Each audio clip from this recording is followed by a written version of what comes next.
야, 1편이 너무 재밌어가지고. 예. 근데 이승만 참 어처구니 없는, 우리가 이제 야인 시대였습니까? 예. 정치 깡패들도 많이 보고 예. 뭐 그런 거였는데, 예. 자, 2편은 또 더 재밌습니다. 아, 2편도 상당히 재밌습니다, 이제. 일단 이 독재 세력들이 어떻게 움직여지고 있는가 이런 것 좀 살펴볼 수가 있는데요.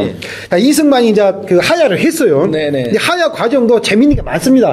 윤석열하고 제가 아주 같은 점이 많다고 했지 않습니까? 윤석열도 처음에 뭐라 그랬어요? 뭐 당에 일임을 하겠다, 뭐 임기연연하지 않겠다. 맞죠. 해놓고 나중에 또 탄핵에는 또 반대하면서 계속 또 했지 않습니까? 맞죠. 이승만도 똑같아요. 처음에 이제 국민 여론이 들끓고 혁명도 일어나고 뭐 난리가 나니까 본인은 계속 끝까지 지키려고 그랬어요. 하려고 그랬죠. 그렇죠. 죽을 때까지. 죽을 때까지 해먹으려고 하는데, 야, 이렇게 해서는 도저히 안 되겠다. 이렇게 해가지고, 자기가 이제, 알았다. 본인이 그럼 하야를 하겠다. 라고 발표를 했는데, 문제는 뭐가 있습니까? 하야를 하면, 나 하야하겠다고 공식 문서 전달을 하고 해야 돼요. 윤석열도 그랬지 않습니까? 맞지요. 네.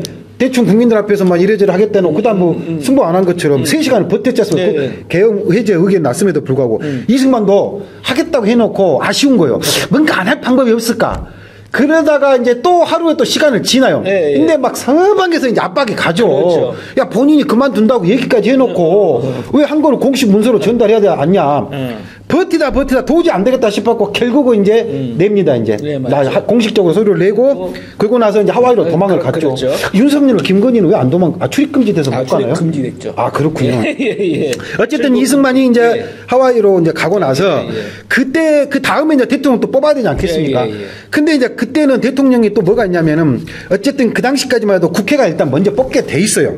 예, 그래서 어쩔 수 없이 윤보선이 이번에는 이제 대통령에 이번에 당선이 됩니다. 사실은 근데 이게 우리는 의원 내각제로 알고 있는데. 예. 어떻게 됩니까? 그래서 어떤 게 있냐면은 의원 내각제에서는 대통령보다는 총리가 사실은 실권을 갖고 있죠. 맞죠. 대통령은 이제 외교 뭐 그래서 이제 우리가 이제 뭐 정권이나 어떤 정부 얘기할 때 그래서 그때 장면 내각 이런 얘기가 나 장면이 이제 총리였으니까 그랬는데 그 1960년에 이제 중요한 첫 번째 이제 쿠데타가 일어나죠. 그렇죠. 예, 박정희가 주사위는 이미 던져졌다. 그렇죠.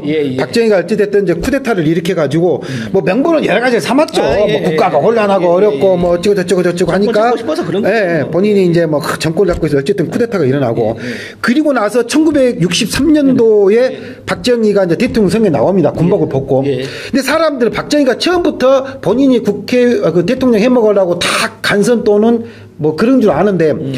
이때 3번 정도 직선을 했습니다. 아, 직선을 했는데도 됐어요? 그러니까 5번째, 6번째, 7번째 이 4번의 대통령 선거에 박정희가 직접 선거를 다 나섭니다. 이때는 대통령 임기가 4년이었어요. 그렇죠? 아, 그렇죠.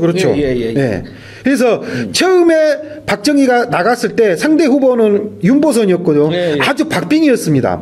그 당시에 박정희가 46.6%, 윤보선이 45.1%. 아주 표차가 그렇게 많이 나지 않았어요.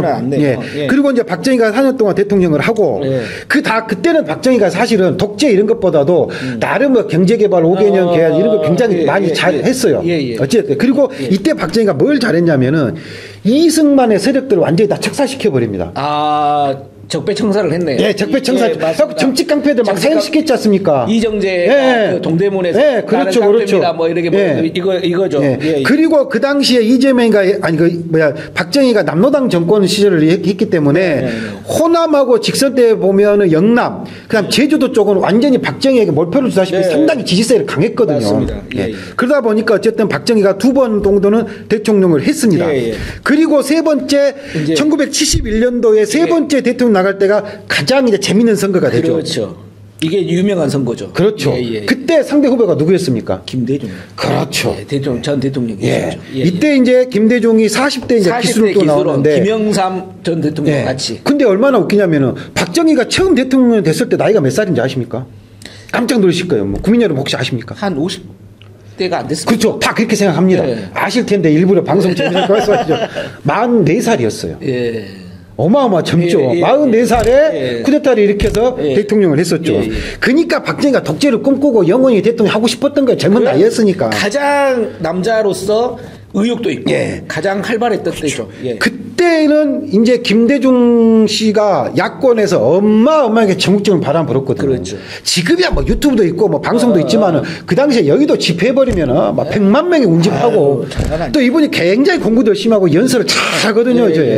맞습니다. 그러다 보니까 이제 박빙의 승리를 하고 나서 이때 이제 박정희가 느낍니다.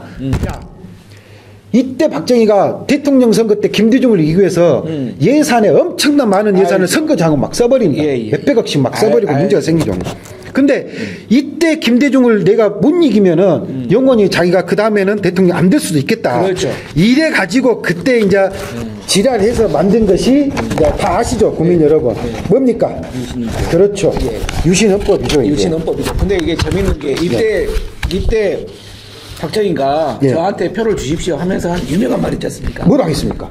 이번에 대통령이 되면 다시는 국민들에게 표를 달라고 하지 않겠습니다. 이 말을 해놓고 유신을 해버린 거예요. 그 말은 맞아요. 그래요? 왜? 국민의 표를 안 받아요. 통일지체 국민회의라고 그러니까. 완전히 거기서 체육관 선거 하잖아요. 대통령 선거 한 번씩 모였고 야 박정희 그러면 와 고수 끝. 이렇게 해서 통일주체 국민회의가 몇 번의 대통령을 선출하냐면은 유신회도 만들어지고 그렇죠. 4번 대통령을 선출해 전두환까지. 그래가지고 박정희가 대통령을 몇 번 해먹냐면은 5, 6, 7, 8, 9 무려 5번을 대통령을 먹어요. 그게 이제 철권통치 18년. 그렇죠. 만약에 김정일의 총알에 죽지 않았더라면은 종신 대통령. 그렇죠. 사실은 종신 대통령이 아니라 왕이죠. 이건 민주사회가 아니죠. 그렇죠. 민주사회는 최소한 직선제를 통해서 민주의 국민의 주권이 드러나야 되거든요. 맞죠. 아니면 최소한 미국처럼 뭐 대통령 선거인단을 통해서 하든지라도 해야 되는데 통일주체 국민회의는 완전히 그냥 자기 친위 세력이에요. 맞죠. 이때 나간 대의원들 중에는 꽤 유명한 기업인들 또는 그 유명한 언론사 사주들도 굉장히 많습니다. 어쨌든 이때 통일주체 국민의 유신헌법으로 만들어 가지고 대통령을 2번 더 하죠. 그래서 직선으로 박정희가 3번 대통령을 해먹고 그 다음에 통일주체 국민회의로 1978년도까지 해서 2번 더 그래서 총 5번 대통령을 해먹습니다. 그리고 나서 1979년도에 이제 그 문제가 생기죠. 12구 사건이 생기죠. 그 서울의 봄에서도 그렇죠. 그 영화의 시작점이 여기죠. 그렇죠. 그리고 그 당시에 이제 국무총리가 누구였냐면 최규하였습니다. 최규하. 그래서 최규하가 어떻게 보면 대통령 권한대행 아닙니까? 권한대행이죠. 지금으로. 그렇죠. 그리고 나서 통일주체 그때는 어찌됐든간 유신헌법이 아직 살아 있었으니까. 통일주체 국민회의에서 최규하를 이제 대통령으로 이제 선출을 하죠. 이제 1979년도에. 그리고 역사상 절대 있어서는 안 된 신군부의 2번째 이제 쿠데타가 생겨나죠. 그때 이제 전두환이가 가만히 보니까 자기도 군생활하면서 쭉 봤을 거 아닙니까? 야 이거 좀 최기가 좀 물렁물렁한데 윤보선도 물렁물렁했고 박정희가 쿠데타를 했고 야 이거 내가 한 번도 물렁물렁한 거 밀어내고 하면은 야 나는 더 잘할 수 있을 것 같은데. 그리고 이제 박정희가 서울에 본 꿈을 꾸죠.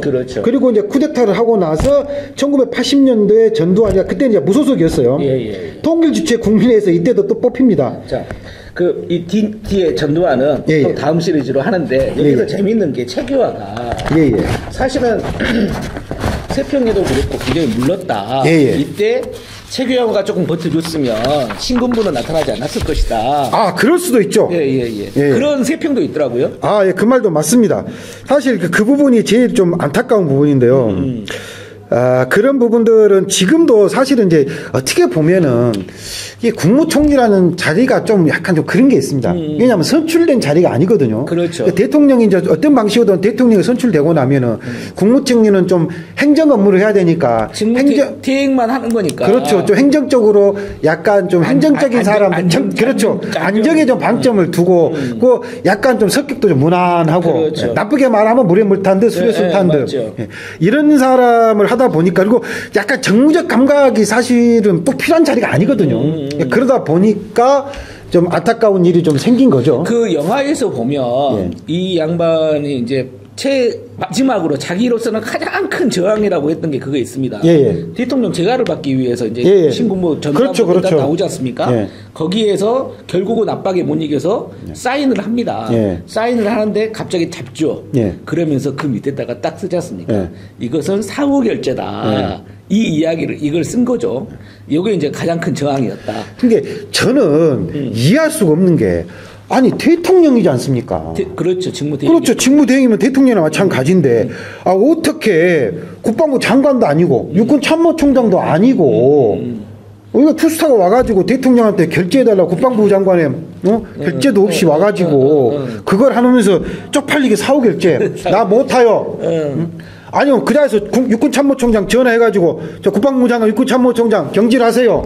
이렇게 얘기를 했었어야 되는데 네네네. 참 그런 부분 보면은 정말 안타깝습니다. 알겠습니다. 이거 이제 그러면 이제 다음에 또 우리가 3편은 전두환 시대가 되겠네요. 전두환 시대 한번 또 살펴보도록 하겠습니다. 알겠습니다. 고맙습니다. 감사합니다.